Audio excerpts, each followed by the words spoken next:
Hello. শনিবার দিন অনেকেই পেঁয়াজ রসুন খায় না, যেমন আমরাও খাই না। তো সেদিন যদি বেগুন পোড়া খেতে হয়, এইভাবে যদি বেগুন পোড়া মাখা করা যায় তাহলে কিন্তু খেতে খুব ভালো লাগে। বেগুনগুলো এখানে পুড়িয়ে ঠান্ডা করে খোসাগুলো ছাড়িয়ে নিয়েছি, সাথে 2টো টমেটো পুড়িয়ে নিয়েছি।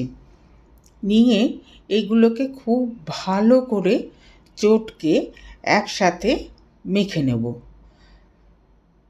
আর এবারে সাথে দিয়ে দেব 2টো শুকনো লঙ্কা পোড়া, সেটাও দিয়ে দিলাম।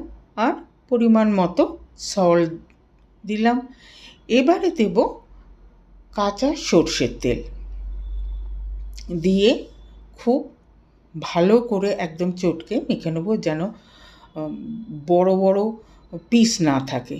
লাস্টে দিয়ে দেব ধনেপাতা।